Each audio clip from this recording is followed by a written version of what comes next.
哎，大家好，我是梁岩。哎，刚才小陆老师啊，作为孩子吐槽了家长，那现在家长的反击就来了啊！大家看我呀，人到中年，2个孩子，说实话啊，很难不选择疯癫。我们家老大呢，18岁，18年父子感情啊，累积到今天啊，不能说荡然无存啊，所剩无几吧。你看现在暑假，每天早晨呢躺在床上就玩手机，他要插上充电器，他能玩1天；他要插上葡萄糖，他能玩1个礼拜，非常专注啊！你就插上一把刀，他都发现不了，除非你插在手机上。有时候我就觉得呀，他可能也不是爱玩手机，就是跟家长啊没什么可说的。现在在家里边呢，跟我说的最多的一句话就是：“哎，走了啊，哎，走了。”就这个父子关系处的呀，跟同事似的。你就感觉他也不是很想跟你说话，就是走个面儿。但是我呢也很欣慰，因为从小我就教育他，我说这个人啊，你就是再讨厌，面子上也得过得去。我觉得孩子呢做到了。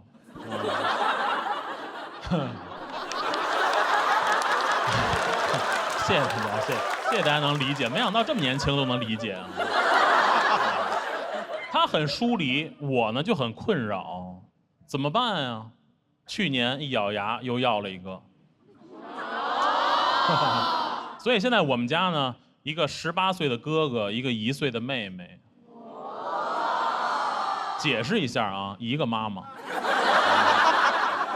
1岁，我都不知道1岁怎么有那么多东西需要买啊！你看他现在这么小，他居然有自己的床，有自己的衣柜，有自己的冰箱，有自己的洗衣机。我说干嘛要出去单过呀？我说你哥还没走啊？我不知道大家对这个小朋友的家电啊有没有了解啊？你要是说他一点用也没有吧，确实他就是一点用也没有。什么洗衣机啊？儿童洗衣机，就那么大一点点。他这个洗衣机如果脏了，可以扔我洗衣机里洗。他说这个大人的衣服啊有病菌，孩子的衣服呢要单独洗单独晾。我觉得呀也没有问题。但是我们下班回家抱孩子可都穿着衣服，没有哪个家长回家先脱一干净再抱孩子。哟，宝贝儿。没有，对吧？没有，母乳冰箱也是那么大一点点，专门放奶瓶，说搁我们那冰箱里面呢，怕串味儿。我说我那里有不放袜子，串什么味儿？家电除了家电，还有很多需要花钱的地方，生怕委屈孩子。你看，从孩子一出生，家长就围着给拍照，但是满月还是要出去拍满月照，20张照片入册呀。摄影老师给摁200张。我前2天看一新闻啊，就是科学家拍满月才拍8张，满月照拍200张，他都不科学。选完照片精修1张199，一结账5、6千，很难理解，对吧？就这么点小孩拍几张照片5、6千，更难理解的就是他有什么可精修的呀？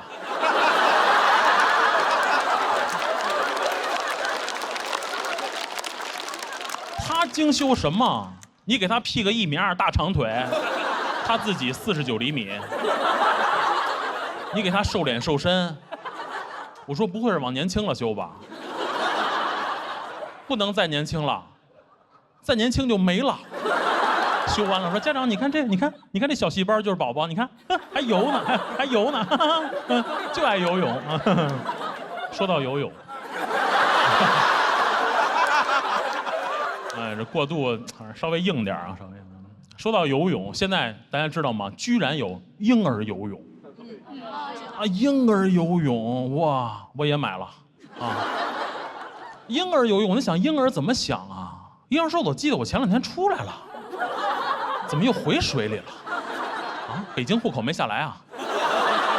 我不知道大家觉得小孩啊几岁学游泳合适？我是觉得啊，是不是起码等他会叫救命？你知道更夸张的是什么？婴儿游泳居然还有教练。教练，我说婴儿跟教练怎么交流啊？英语。哎，人家真给我们找一个教练，那个教练呢抱着孩子，先用脚啊试试水温，水温合适就把孩子放水里边涮。哎呦，涮了不到1分钟啊，睡着了。我说来吧，教练展示吧，是吧？那教练呢也很无奈，他也不能把孩子叫醒，他也不能什么都不干，他就在那水里边划了。给我都看乐了，我说那你划了跟我划了有什么不一样啊？我说这个游泳啊，我是比不过你，但是要说上班划水，真的，我觉得养孩子真的太费钱了，而且什么感觉？就现在，我觉得也不是我们家庭的问题，就这个时代的问题。对于这个小宝宝的照顾啊，有点过于精致了。你看他现在这么小啊，他居然有自己的牙刷。大家可能觉得说，哎呦，有牙刷就精致了。他都没有牙，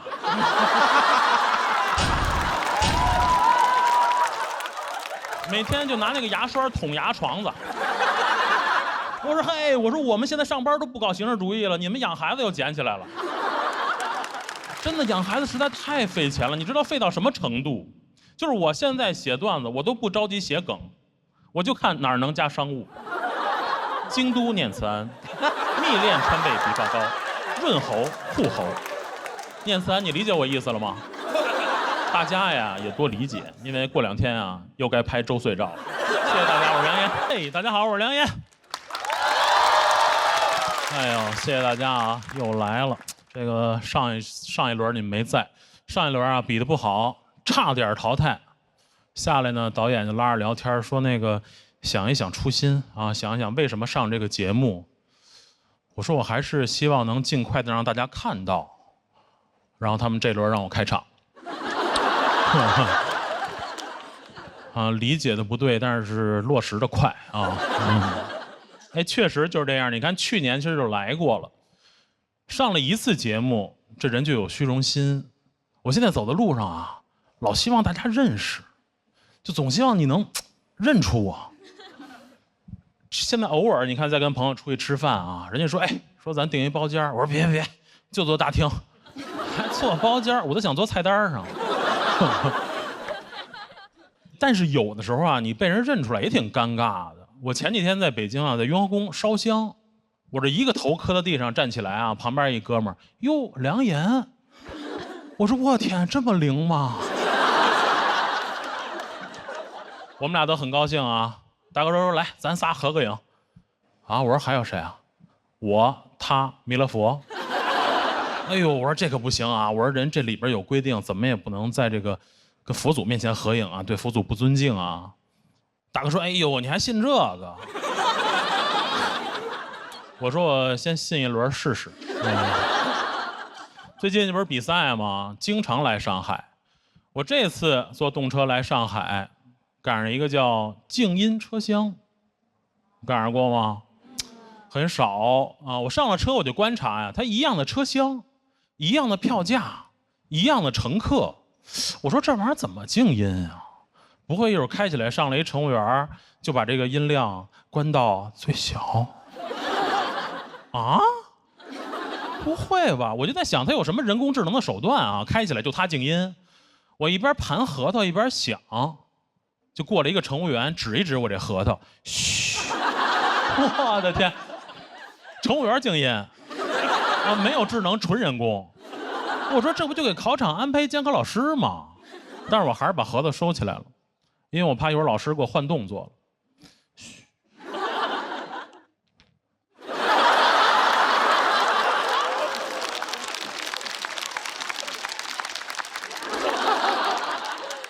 尊重老师啊！这个所谓的静音车厢，就是会有这么一个专职乘务员嘘大家。就他这个嘘还是个刚需，刚嘘完我继续往后走，走了没2步啊，又回来了，跟我这个过道隔壁大哥继续比划。但是人家那大哥呢也不打电话，也没有外放，人也不玩核桃，唯一呢就是跟我一样也是一胖子，确实啊喘气儿有点粗。我的天，我说他拦着人什么？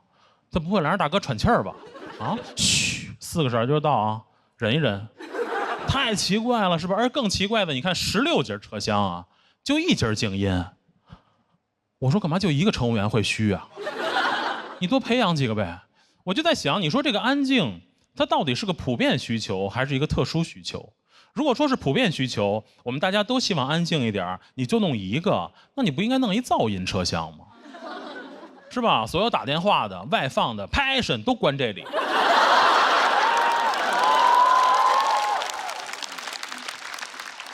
在这个车厢里，你就不能安静。你安静就会有乘务员过来说你干嘛呢？燥起来啊！整节车厢啊，就你们俩最安静。大家也能想象，就是靠这个静音啊，它肯定不管用，对吧？它要说管用，它顶多就是对有一点道德要求的成年人管用，小孩就完全不管，因为每次乘务员跟他嘘的时候，小孩就跑过去了，他得追着小孩一直嘘，嘘，一直嘘，小孩就上厕所了，从厕所出来接着跑。哎呦，小孩真能跑！就他在车厢里跑动的距离，要是折算到铁轨上，他能比我早到半个小时。我说咱孩子有这特长，还买什么火车票啊？早点出来就跑吧，是吧？乘务员呢很无奈，当然他绝对不是那辆车上最无奈的乘务员，最无奈的是那个卖动车模型的。哎呦，那个太可怜了，他都不如马路边那个游泳健身了解一下。那个游泳健身真的会有人了解，但是这个动车模型啊，真的没人会动。你别说我不信，他自己都不信能卖出去。从早上一上班就对自己的工作不抱任何希望，手里拿着这个不知道哪年发的动车模型啊，就一遍一遍问啊：动车模型有需要的吗？动车模型有需要的吗？一遍问乘客，一遍问自己。这动车模型有需要。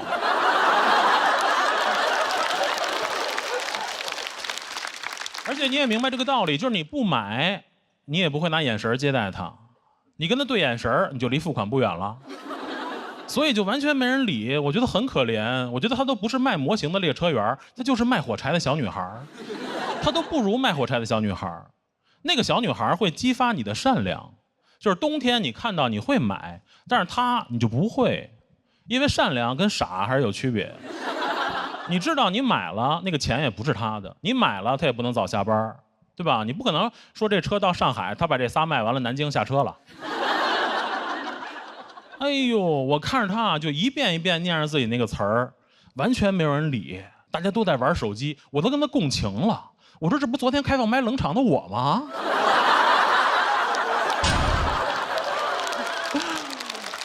哎呦，但是其实我也能理解，这就像一部分人的工作，对吧？你没有太多的这个自由发挥的空间，领导就安排的就这活儿，那怎么办呀？硬着头皮干呗，对吧？坚定信心，文本应该没问题。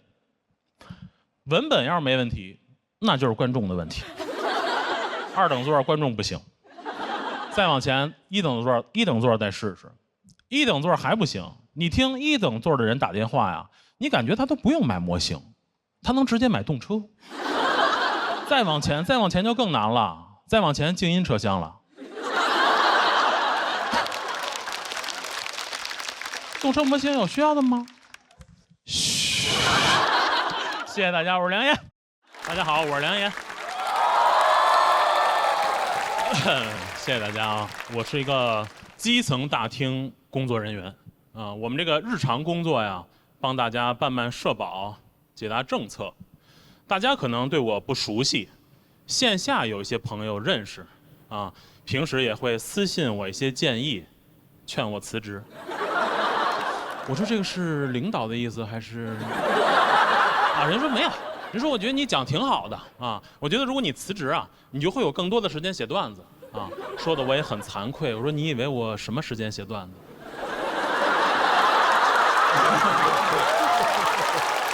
开玩笑，开玩笑，我们这个工作呀还是很忙啊，尤其在咨询台，就有的人他来了半个钟头啊，你都不知道他要干嘛。就大家身边也会有这种朋友，就是他说话呀不着重点。那天呢来一大姐，她说：“哎，小伙子，我跟你说啊，我呀，北京人，我们家里边啊3套房。”我这个背景啊，不能跟你多说。我说是，我说大姐您要问什么呀？大姐说，哎，我跟你咨询咨询我们家小孩儿，我们家那孩子，哎呦，特别帅。从小啊，我们就是琴棋书画，小学6年级毕业啊，钢琴9级，保送北京四中。哎，我们在北京四中，我们连续3年3好生。哎，我们现在出国留学了，加州大学洛杉矶分校，而且啊，全额奖学金，而且啊，门成绩都是 A。哎，而且是他们学校篮球队唯一的一个中国孩子。而且我说大姐，我都弹窗了。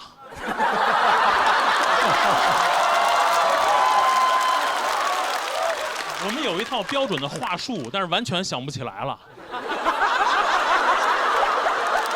他是不是想着这科办是在占我的？我说大姐，你要问什么呀？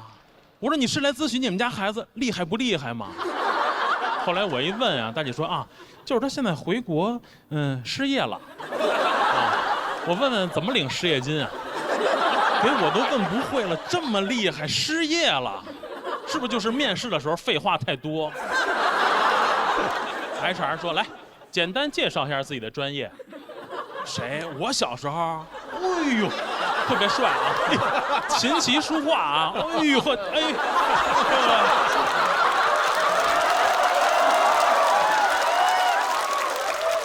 回家等通知啊。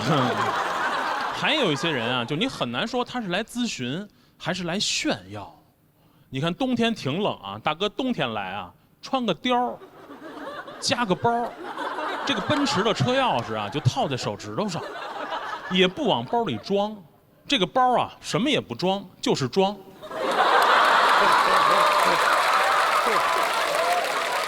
他其实本来把车停在停车场，走进办公楼，他那车钥匙呢就在包里装着，但是走到你的柜台，对不起啊，装不下了，必须拿出来，要不然呢就甩在你的柜台上，要不然呢就在你脸前面转，一边转一边问，哎，今儿你们这社保最贵的啊，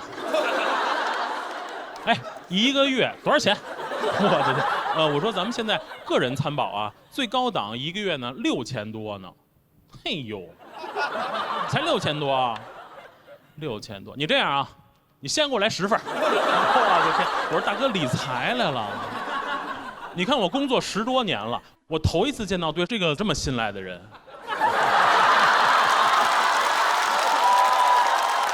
我说大哥也不看看新闻，不知道延迟退休了。还得解释，我说大哥是这样，我们这个社会保险啊，跟商业保险不一样。我们这个社保呢是根据每个人的身份证号来的，这一个身份证啊只能办1份。你看这事儿很简单是吧？一句话就解释清楚了，大家呢也都能听明白。但是你们知道有钱人啊，你就拦不住。大哥继续转。啊？哦，一个身份证还只能办1份。你这样，你先给我来10个身份证。我们工作中经常可以遇到这样的人，我每次遇到这样的人，我就在想，我们是应该先满足他的业务需求，还是应该先满足他的内心需求？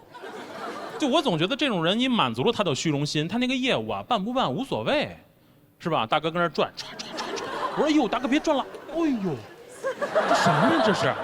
啊，大奔，我天，快叫领导出来看看，快！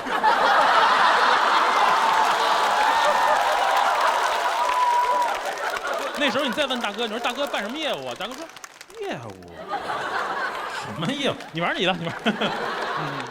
但是这个呀也还好，也还好。就他终归他还有一个业务要问，是吧？还有一些更夸张，就来我们这个业务大厅没有业务。那天早上一开门，进来一对大爷大妈2口子。大爷路过咨询台，指着我，哎，天热多喝水啊！吓我一跳。我都没有来得及感谢大爷，大爷自己就去多喝水了，喝的我们的水。我们那个饮水机，11升那种大桶，大爷从书包里掏出小水壶就开始接水。就大爷这水壶怎么形容啊？他要是接2壶，我这1桶不够。大妈就留在咨询台牵制我。大家都去过我们我们这种政务大厅啊，我们那个咨询台上会放着很多的宣传折页、办事指南，大妈呢随手翻看。哎，小伙子，这能拿吗？这个？我说嗨，我说您拿呗。说完我就后悔了。大妈从兜里瞪出一黑色垃圾袋，能拿是吧？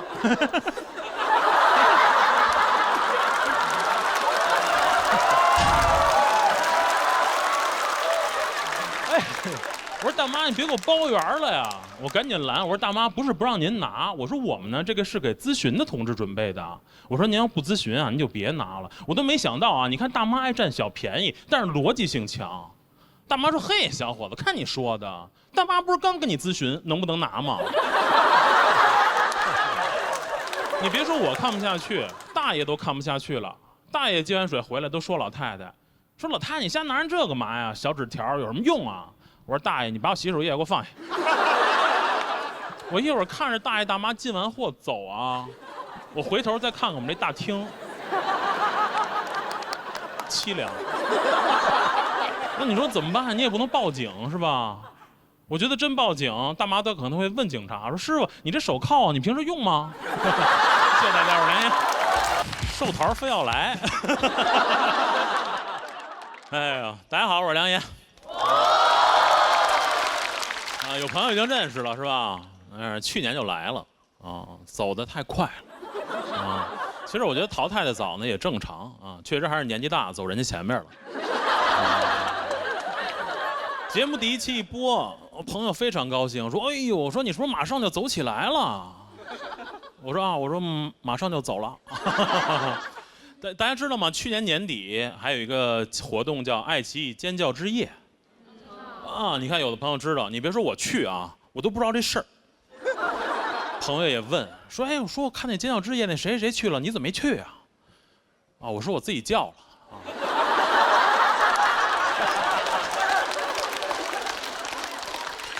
我也叫了一夜啊，跟哪儿叫不是叫。去年上节目，其实确实还是可以清楚的看到啊，跟头部演员的差距。你看他们就会有单人的广告在地铁里，我跟他们不一样，我都是真人在地铁里。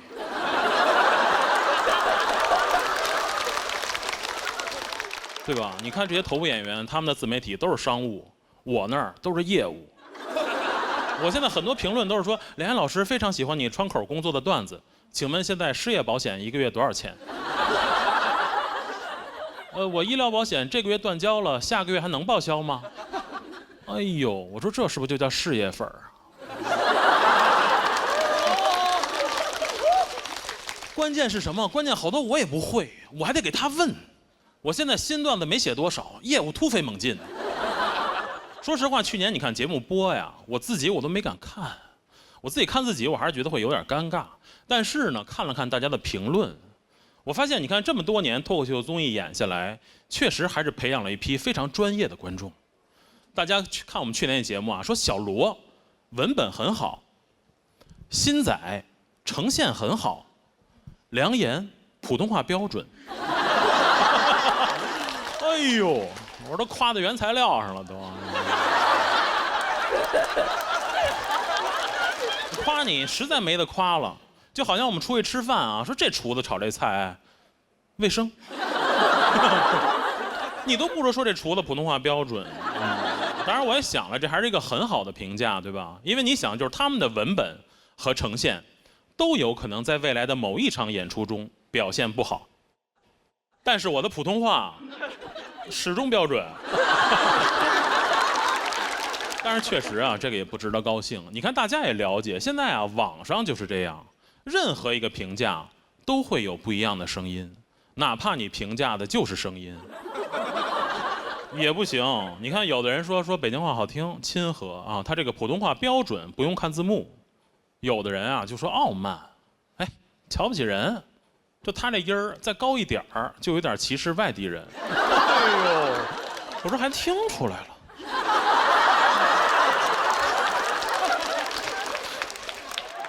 没法解释啊，他没有逻辑，他不说内容，他就说口音，这玩意儿怎么改啊？我从来没想过有一天北京话被歧视是因为疑似歧视外地人。他那个评价啊，他那音儿再高一点儿就歧视外地人。其实大家听我这个音儿就挺高的，是不是？再高。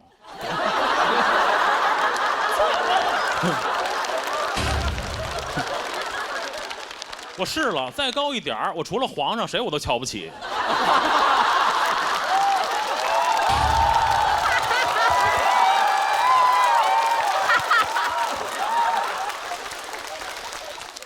你们看，就这一个口音吧，就说什么的都有啊。有的说好听，有亲和；有的说歧视、瞧不起人；还有一些啊，说北京话自带阴阳怪气儿。笑什么？这是铺垫啊，这是铺垫。我自己不觉得啊，我看好多朋友写 report 说，哎，说听梁岩讲脱口秀就跟那个单位同事啊、大哥聊天似的，挺好的。我自己判断不准，我回家问我妈，我说您觉得北京话阴阳怪气儿吗？我妈说哟，这你还用问我啊？有一点。节目下来，你知道吗？也远没有达到自己的预期，就是还是没有人认识。我现在在北京呢，大概啊2周被认出来一次，2次被认错一次。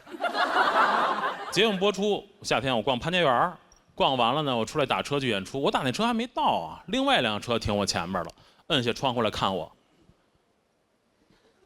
颜良，颜良，哎呦，我这都喊激动了。我说我现在都有外国粉丝了啊！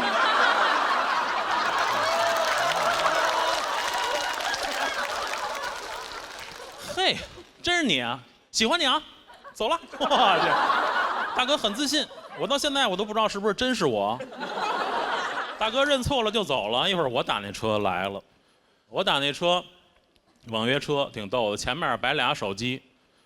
一个导航，一个炒股，他就给我一种啊一边挣一边扔的感觉。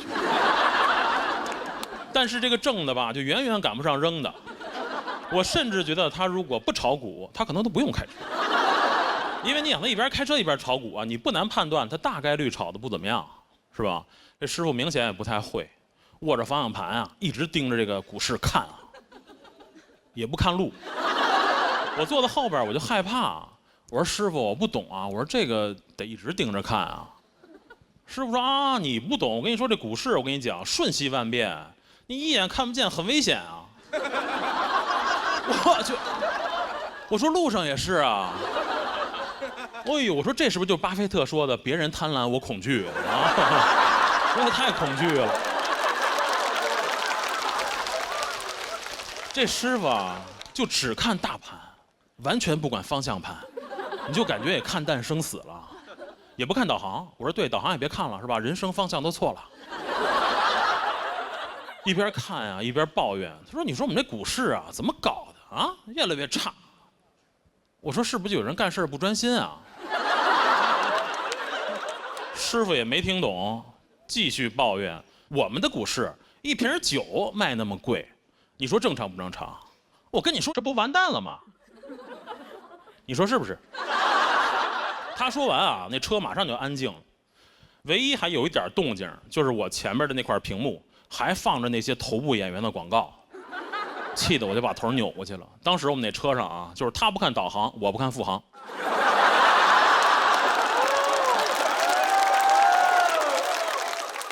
确实我不炒股，我很难跟他共情。我当时满脑子想的都是那些马上又要红了的演员。司机看我不理他呢，就继续看手机。看看股市，看看导航，看看导航，看看股市。哎，该红的不红。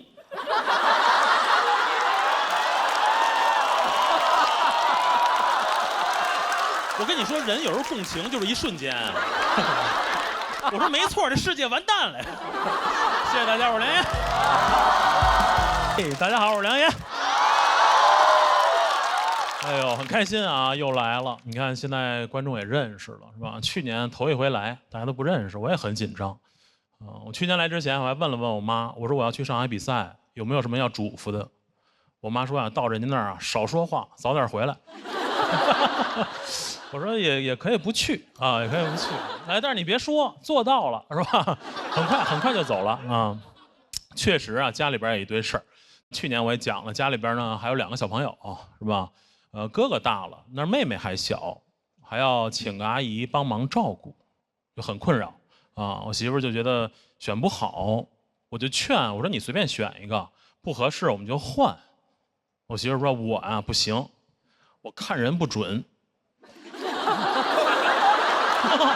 啊，是那意思吗？看人不准，骂人挺脏。我说你这样，你就选一个有经验的。他说不行，有经验的呀都油，爱偷懒儿。我说那你找一新手。他说新手啊不行，带不好。我说那你找一岁数大的。他说不行，岁数大都干不动。哎呦，我说你找一年轻的。他说你要干什么呀？哎呦，我要干什么？我要跟阿姨出去单过。他说你别废话啊，你刚才你都笑出来了。我说我这是苦笑，我还笑出来，不小心不小心啊。选不好，其实我也能理解，是吧？你家里突然来个外人，又照顾孩子，总是不放心啊。后来我也选烦了，我说干脆别选了，就让我妈来就完了。我媳妇说：“哎哎，选好了，选好了。”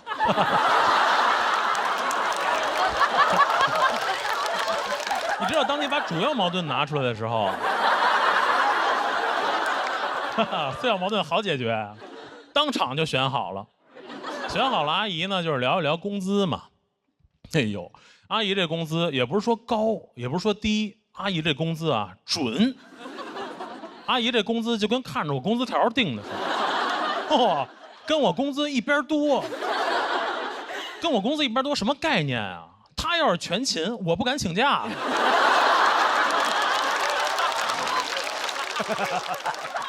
其实关于阿姨这工资啊，我想过，你比如说我一个月我挣好多啊，我就不差阿姨这点工资。我一个月2000，我自己辞职当阿姨。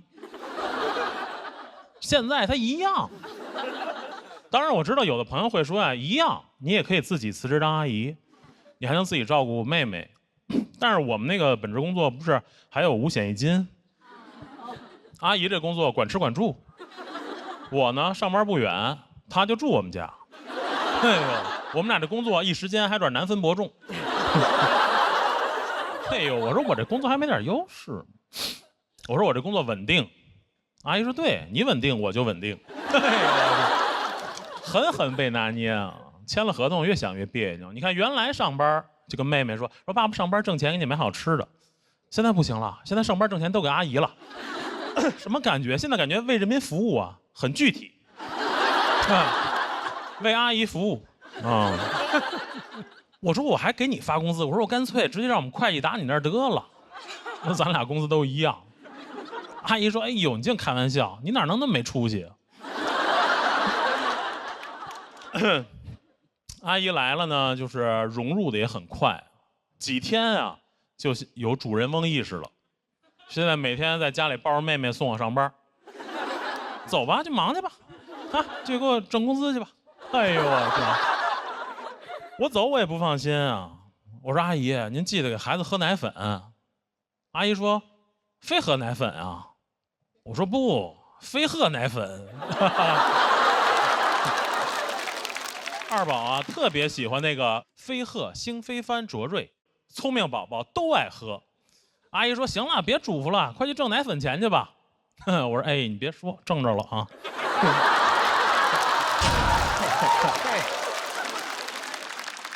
下班回家就赶紧抱妹妹，我这边抱着妹妹，阿姨就拉我聊天，说：“你看看，还是闺女好吧？将来老了还是得闺女照顾你。我跟你说，儿子都指不上。”我说：“阿姨您别这么说。”阿姨说：“嗨，我有分寸，你儿子不在我这么说。”我说：“您啊，最好是等我妈也不在。”阿姨没事呢就拉我聊天，然后就数落我。其实我能理解，就是新员工入职啊，要展现自己的这个价值，但是阿姨展现那方式吧，就有点奇怪，就老批评我。她说：“你看这纸壳本，卖不了多少钱，还占着地儿。这扫地机器人最没用啊，擦不干净地我还得擦它。”我说：“哎呦，怎么刚上班就骂同事？看哪儿都别扭。”我觉得阿姨啊，就是工作不饱和，是吧？每天就是闲的。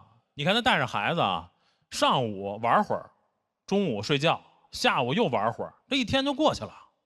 你想我们那一天，差不多，差不多。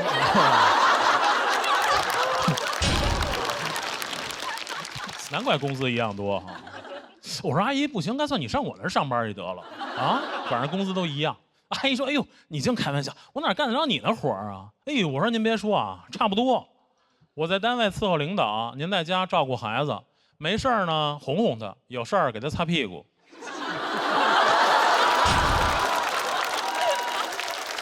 阿姨想了想，阿姨说不一样，说我在家就擦这一个屁股。还挺了解我们领导啊，你看老觉得阿姨不干活，工作轻省。前一段呢，阿姨啊老家亲戚结婚，请假回老家，她请假回老家，我请年假回家当阿姨，要保持一个收支平衡。你看阿姨一走，我就发现了这活啊什么都是这样，看着简单，其实还是非常累啊。每天照顾孩子又得干家务，天天盼着阿姨回来。我这边盼着阿姨回来，我扭头一想啊，我也一个礼拜没上班。单位是不是也很想我呀？礼拜一上班，我说怎么样，朋友们，上个礼拜都顺利吗？我们同事说啊，你上礼拜没来啊？我这一礼拜没去，没发现。我扭头回家呢，就跟我媳妇吐槽，我说你说像话吗？哎，一个礼拜没上班，我们单位同事没发现。我媳妇说啊，你今天上班去了？谢谢大家，我是梁岩。哎，大家好，我是梁岩，很高兴来参加这个比赛啊。这个简单介绍一下，我呢北京人，平时呢还有一个主职的工作呀，是基层工作人员。日常的这个工作呢，就是给大家啊办医保。有医保吧都？都有啊，都有。好啊，简单跟大家聊一聊我们这个工作。我们这个工作看似平凡，但是你干长了呀，它也会遇到一些有趣的事儿。比如说，你把这个表格给到这个大姐呀，她大概率不会去看那个填表说明，写一笔啊就问一句，写一笔就问一句，姓名填不填这个？啊？身份证号啊，家庭住址，这个填不填这个啊？哎，填不填这个啊？填不填？你知道被问多了是一种什么感觉？我就觉得我也不像一个工作人员，我就像在菜场卖桃。我说大姐这填啊，大姐，啊，这也填，我这都填。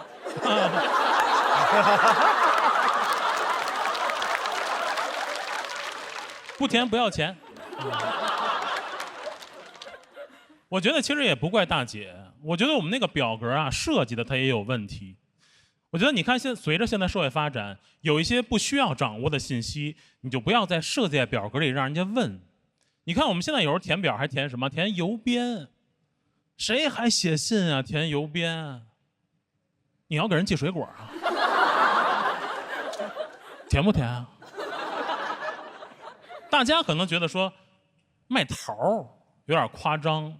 那其实并不夸张，因为有一些和我们办事的人那个状态啊，就跟逛市场差不多，跟我们办业务，甚至会跟我们砍价。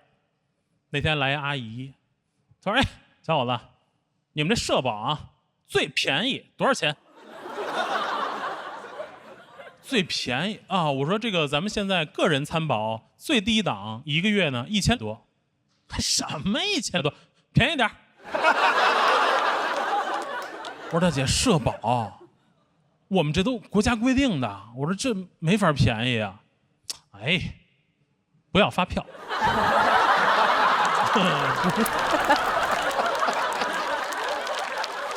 不要发票，那不要发票，我也不送饮料啊。我说大姐，这真不能便宜。大姐急了，走了啊。走吧，想什么呢？其实我从情感上我愿意配合他。我说回来吧，回来吧，你带一份来吧。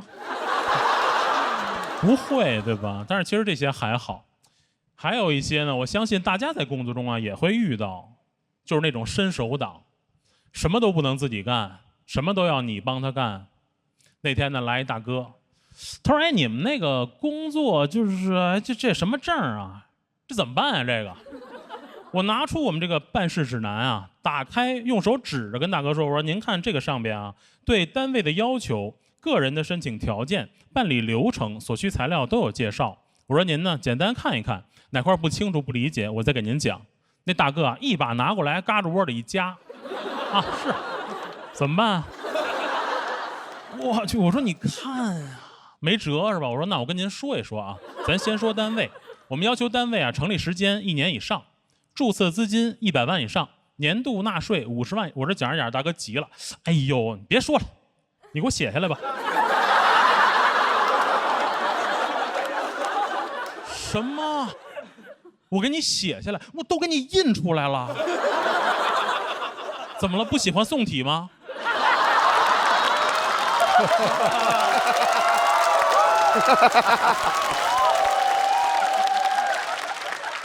我脾气也不好，是吧？我说大哥，你也这么大年纪了，你能不能自己干点什么呀？后来我一说呢，大哥也不好意思了啊。后来大哥自己把我投诉了，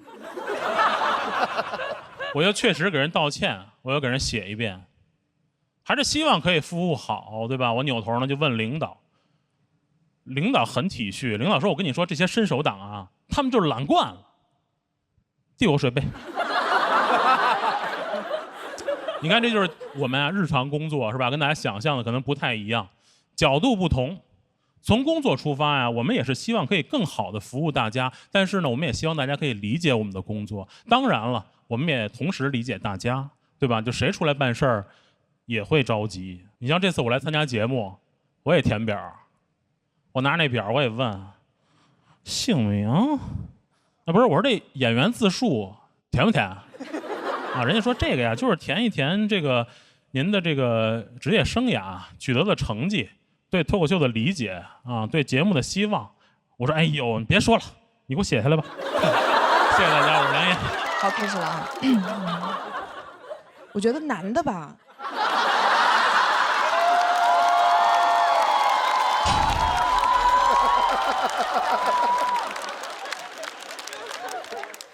男的题目你在做的时候就要更仔细的审题。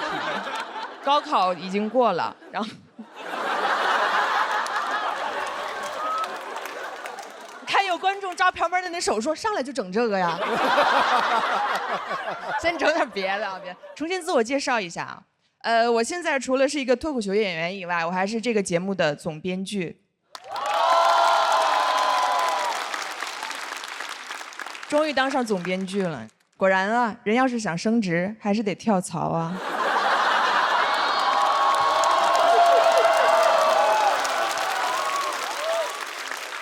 所以说，我现在不一样了，以后不要叫我杨丽了，叫我程璐。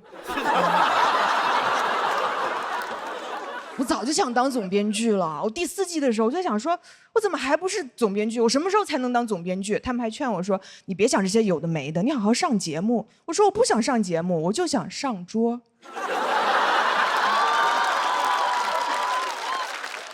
当了总编剧2个月以后，我现在有点后悔了，我想下桌了，我吃完了，因为太累了，你知道，我都瘦了。你们不知道这个工作就是一天到晚在那儿改稿，改到半夜，改的我都去跟王建国说，我说咱们这个总编剧就是总得在这儿编剧哈。我以为是个 title 呢，没想到是个缩写。改稿压力也很大，很怕自己改不好，很敏感。万一哪个演员特别有礼貌说一句说周老板这个想的好，我就说是说我刚才那个想的不好，我给他想个好的，想不出来得给人道歉，说哎真的对不起，最近状态不好。干着干着我就觉得我这个处境我是上桌了吗？我想下桌了，因为我突然意识到能上桌的除了人还有菜。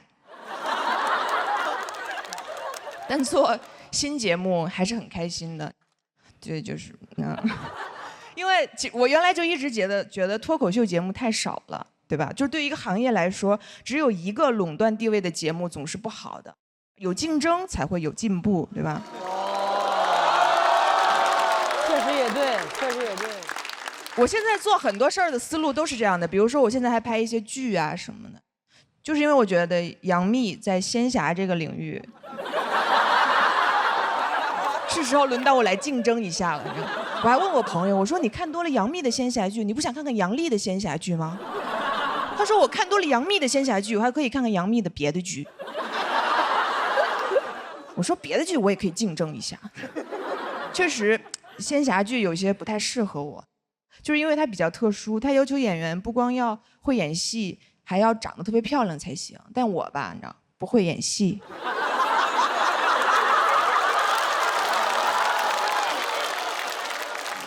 想听我说自己不够漂亮？做梦！我挺漂亮的，尤其是我和杨门一起客串了一个仙侠剧以后，我就更确认了这件事儿。因为那个剧播出的第一天，杨蒙恩丑就上了热搜。但是我没事儿，我当时就觉得这个舆论终于为我证明了，我是可以融入神仙的队伍的。你知道原来网上大家说我多难听，丑什么的还好，还有人搞封建迷信。有网友分析我的面相，说我额头窄，克夫。还是杨门安慰的我说：“你别听那网友瞎说，说你克夫那是看了你的面相吗？那是听了你的段子。”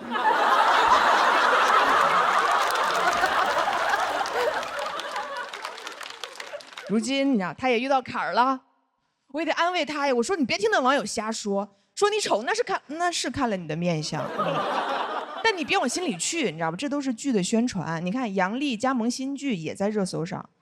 他说：“那能一样吗？我这个是真的有人在搜。”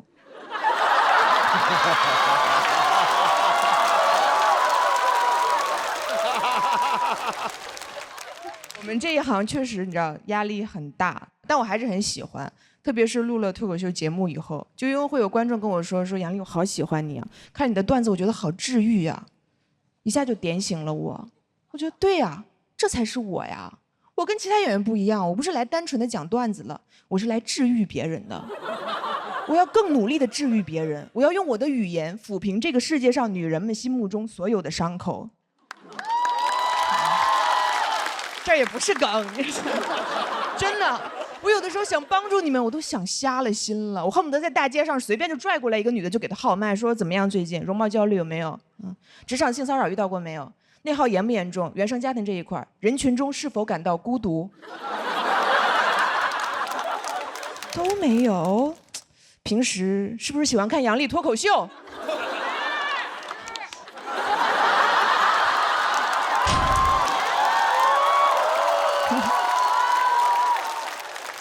就是你知道，当我找准了这个定位以后，我现在心态你知道平和很多了。现在冷场什么的，我根本不往心里去。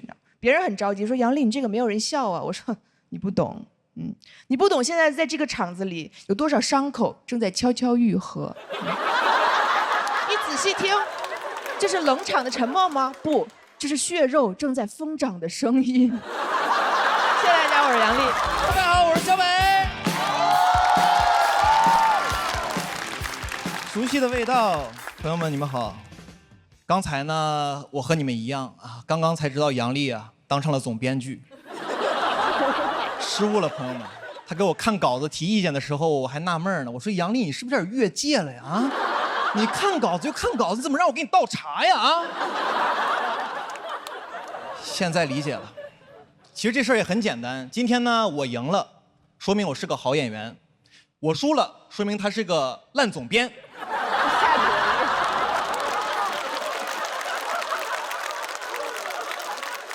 哎，讲讲好久不见了，然后讲讲去年在我人生中发生一个特别大的事情。朋友们，去年我同居了，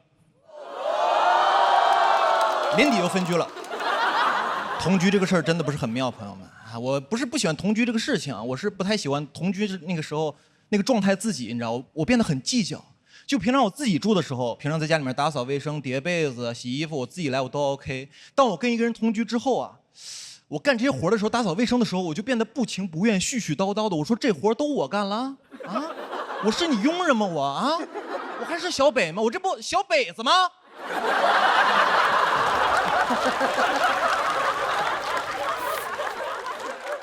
而且好多事都要迁就对方，你知道，我自己住的时候我饿了，我自己订外卖吃就非常方便。当我跟一个人住的时候，我订外卖我就问对方，我说我饿了，我要订外卖你吃吗？他说我不吃，我会重复的再问一遍，我说你确认这个外卖到了之后你也不饿吗？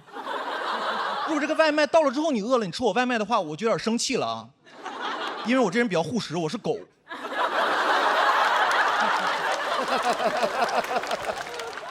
而且同居之后很多事儿都要分享，看电视剧你们要分享啊。就是吃饭的时候，假如你们吃饭的时候看2集电视剧，只要这电视剧你们看2集，这个电视剧啊就不属于你一个人的了。啊，假如有一天你自己在家住啊，有点忍不住了，偷偷摸摸的钻进被窝里看第3集，朋友们，这个行为跟出轨没有区别。你永远要等另外一个人完全没有事情的时候，你们开始看第3集。后来我俩分手了，分手的第3天呢，我把《甄嬛传》全看完了。而且同居很多事我都受不了，处理不了。同居还有很多难免有一些摩擦嘛，生活中摩擦都还好。我最接受不了的就是晚上你们还要睡在同一张床上，太尴尬了，朋友们。我从来没有想过白天2个人互相说特别难听的话，恶语相向，你们晚上还要睡在同一间屋子里面，睡在同一张床上。我以前唯一知道的场所就是派出所了。而且那个气氛太压抑了，我在家里面都不敢大呼吸，我刷短视频都不敢笑。但凡你这个人乐观一点啊，说明你对这个争吵不是很尊重，你知道吧？当然有好的时候，热恋的时候，很多时候呢，看似很多很浪漫的行为，比如说一起抱着睡觉，一般就2种经典睡姿。第一种呢是男生平躺，然后用右臂环抱女生在胸口睡觉，等这个女生睡着半个小时之后把这个右臂抽出来，然后甩一甩，再睡。这是第一种经典睡姿。第二种经典睡姿呢，就是女生平躺，男生用左手环抱她，但右臂被自己压住了。我想了一下，这个右臂怎么睡都是废了。朋友们，我想了，最适合同居一块抱着睡觉就是杨过了。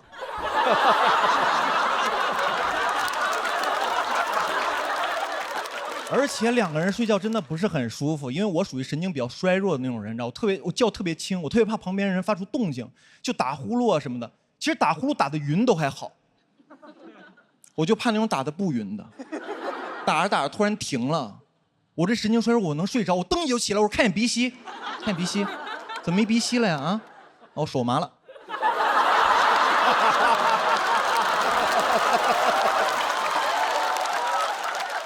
一块睡觉真是太难受了，朋友们。有时候我在想双人床这个东西是不是个伪命题？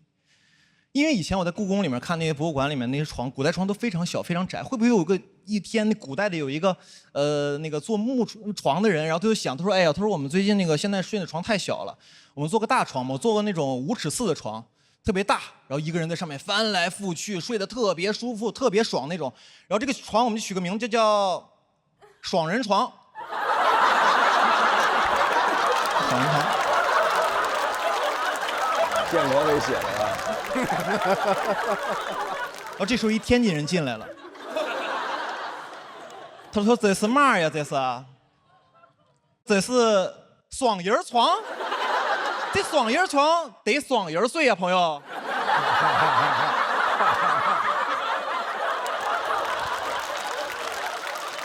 晚上听这个还不来劲啊？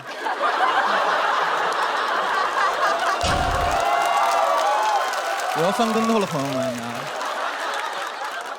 所以有时候在想，大学恋爱美好是不是就因为没有同居？因为2个人其实在一块的时间非常的短暂，除了上课之外2、3个小时，吃饭啊、散步啊、看看电影，基本就结束了。到门口之后特别舍不得，你在旁边特别不舍。你说宝贝，你回去吧啊，宿舍阿姨都催了，回去吧。我也爱你。转身之后回宿舍玩去了，你知道吗？每个人有各自的空间，我觉得挺好的，这真挺好的。所以大家现在如果条件允许的情况下，尽量就不要同居了。我给大家提出一个特别先进的谈恋爱的方式。叫做走读。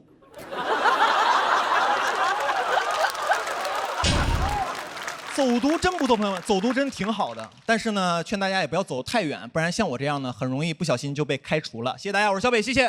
大家好，我是傅首尔一个脱口秀新人。杨笠鼓励我，他说：“你来吧，别害怕。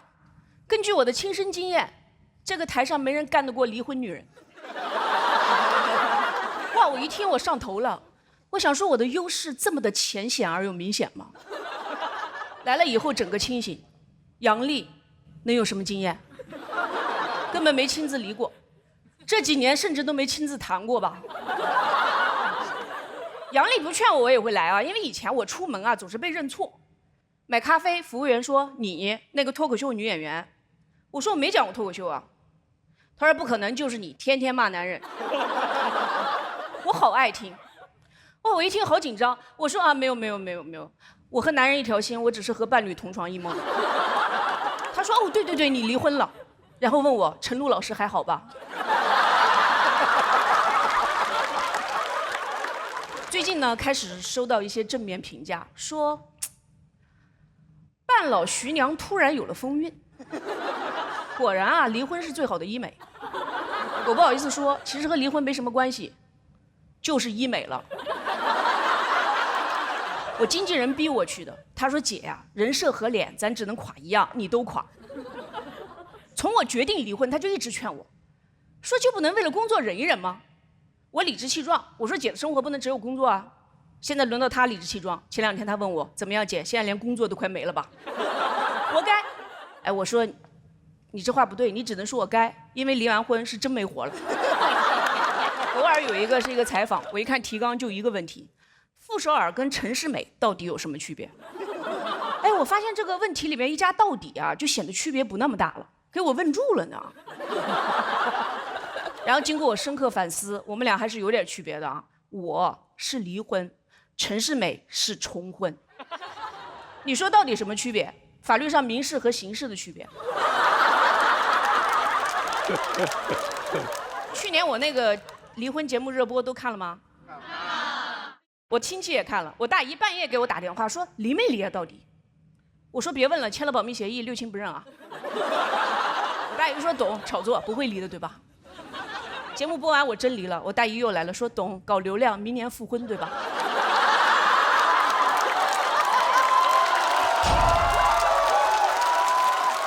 我叹了一口气，我大姨说好了，不要管别人怎么说，大姨愿意做你 play 的一环。我只能说家人就是家人，他们的支持没有底线啊。网传老刘含辛茹苦供我读完了研究生，都听过吧？我在这里澄清一下，其实我只是个本科。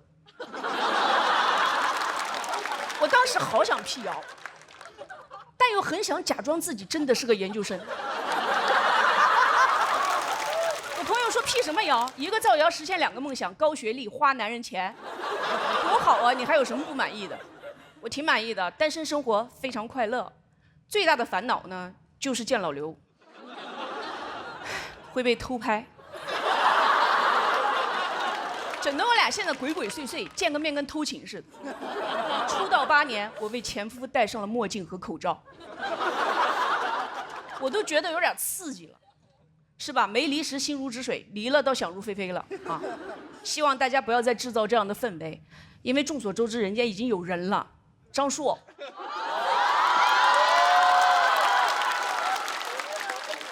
男人重组家庭就是快。我前夫觅得真爱之后啊，网友分外关心我的个人生活啊，都关心我什么时候官宣。有一天我发了一张跟我儿子的合影，有位网友说：“哎呀，总算想明白了，就该找个这么年轻的。”还有一些更离谱的绯闻，哎，纪凌尘大家认识吗？有个演员，前段时间跟他一起录了一个节目，我回看，看着看着，弹幕飘过一行字：“瘦下来的傅首尔和纪凌尘好暧昧啊。”因为我跟他很熟，我就跟他交流，我说：“你看，社会对女性要求多严格，跟你暧昧也需要先瘦下来。”哇，纪凌尘吓得倒退了5步，他说：“姐，姐，姐姐，别往心里去，咱俩怎么可能呢？”哇，你们有没有过这种经验？被男人拒绝，但是根本没有表白啊。主要这种事儿吧，就很难回，你不能说“好的，知道了”，显得有点遗憾。你也不能骂他一顿，说做梦吧，我会跟你好啊，显得恼羞成怒。你更不能沉默，因为你如果什么都不说，他一定觉得你伤心了。我只好跟他说：“智者不入爱河，看好卡里余额啊。”这句话跟老刘共勉。你怎么知道张硕是图你什么呢？